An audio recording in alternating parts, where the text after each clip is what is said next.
Hey friends welcome back to my blog so एबे मु ready हो सारी तो आज मु कुआडे जाऊँगी आ कौन सब करुँची चलतु देखा लेट्स गो।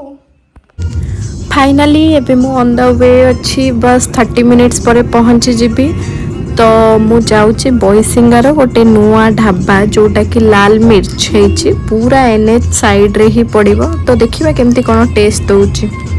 सो गाइज एबे मु पहुँची सारी लाल मिर्च रे चलतु भितर देखा केमती कौन सब अच्छी let's go. Etah like cottage type row then एमती तार सब इंटेरियर है पूरा ओपन ढाबा देखि पारथिबे कोटेज माने प्रॉपर काठ नुह एटा प्लाय रे है सुंदर है आ राति रे आसले टिके अधिक मजा माने लाइट सब जलुथबो तो भलो देखा जिवो। एटा तार बाहर ये खटिया पड़ी 3-4टा जी चाहिए ये खट्रे मध्य बसिकी खाइबा एंजॉय करि परिबो प्योरली ढाबा देसी फील आसीबो। तो ये बोतल सब डेकोरेट करके रखाई देन जय श्री गणेश ये गणेश को मूर्ति गोटे स्थापना कराई बहुत ही सुंदर देखा तो मु तांकर गोटे वीडियो बन जोटा कि शॉर्ट्स रे भी अपलोड करुच्ची। देन सबुठ इंटरेस्टिंग थिला कि आज इंडिया पाकिस्तान रो मैच चलथिला जोटा कि समस्ते बसिकी एंजॉय करथुले।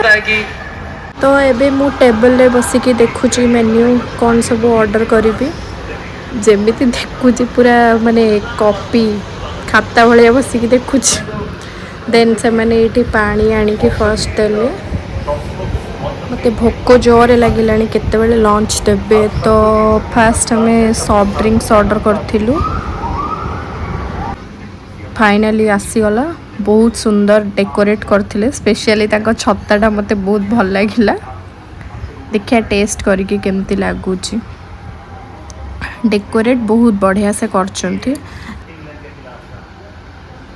हेतु काली ठू नवरात्रि स्टार्ट हो तो आज मु चिकेन पूरा दबे की खाइबी। फर्स्ट मु तांगड़ी चिकेन ऑर्डर करथिली देन चिकेन लॉलीपॉप आ गार्निशिंग से माने बहुत ही मस्त करथिले देखिया खाइबा पर केमती कोन टेस्ट लागुची। आ यांकर गोटे स्पेशल डिश एठी थिला कि माछो पत्र पड़ा जोटा कि से माने पूरा कोयला जो अंगार से पोड़ी की देवे देखि पारथुबे केते सुंदर गार्निशिंग करचंती देखिकी तो मोर माने भोक 2 गुणा हे गलानी। आ एटा भी तांकर सेकंड माने स्पेशल डिश जोटा कि चिकेन पत्र पड़ा पूरा देसी स्टाइल देवे पत्र रे पोड़ी की तापरे ऑर्डर करथिलु हमर मेन कोर्स जोटा कि थिला भात आ देसी चिकेन देखंतु केते यम्मी टेस्टी देखा जाउची। तो एबे मु टिके खाई दिए खाई सारा पर पुणी देखौचे कौन करी कौन नहीं।